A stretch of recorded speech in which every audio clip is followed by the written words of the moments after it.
Hello and welcome back to the channel. I have another one of those very, very sad stories that I'm going to be sharing with you, very similar to the other one. The last case we talked about was a man who took the life of his mother, his sister, and his son. He also attempted to take his own life. In this case, victims have been identified in a deadly sword attack. So we're going to get into the details of that as well. In this case, this took place in Alabama. It says the Mobile County Sheriff's Office says the man suspected of killing his mother with a sword in 8 Mile has been identified. MCSO says Damian Winslow Washam, 23, used a sword to assault his mother, Helen Nettles Washam, 61. Investigators say the sword was also used to injure 2 others, Washam's uncle, George Washam, 52, and Desmond Washam, the brother of Damian. See, this kind of stuff is really getting out of hand, is escalating, and it's just like what I was saying before, that there is an increase in demonic activity. Anyway, let me continue on with the article. It says MCSO says when they located Washam's vehicle, Washam refused to stop and continued traveling toward Highway I-58. MCSO notified Saraland police, who deployed spike strips to end the pursuit. Washam's vehicle was stopped on Highway 158 near mile marker 6. Police say they found the sword used to kill his mother and injure his uncle and brother in the front seat of the vehicle. Washam allegedly tried to run away, but he was tased by a deputy. Washam was sent to the hospital.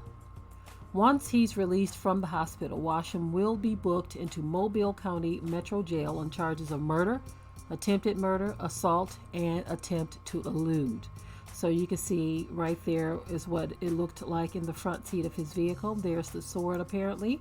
Allegedly, that's the sword. I don't see any blood on it, but they are saying that that is the sword that was used in the incident. Again, I do not see any blood, but they are saying that is the sword.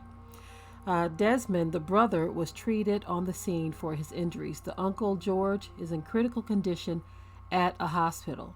And so this is another one of those very tragic stories, and it's not just tragic, but there is a lot of evidence here that this man was under the influence of demonic pressures.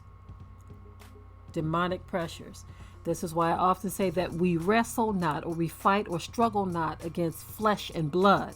See, it's not always the person that you are battling with in any given situation, but it's the principalities and the powers and the rulers of darkness of this world and the spiritual wickedness in high and low places that are dealing with these people.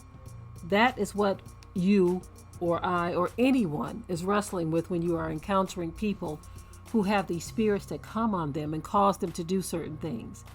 And it's not always a murdering spirit that comes on a person that causes them to do certain things.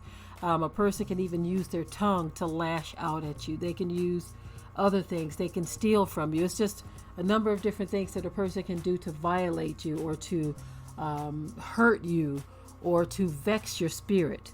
And many times it is because they are under the influence of demonic suggestion or demonic infiltration. There is an increase in this type of activity in the world.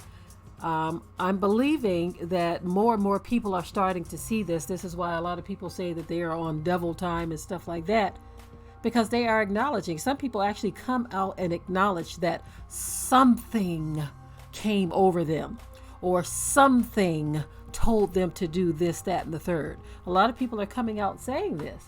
They're telling you that they are having conversations with beings that they cannot see, or beings that are not human in some cases, or that something is happening that they are unfamiliar with.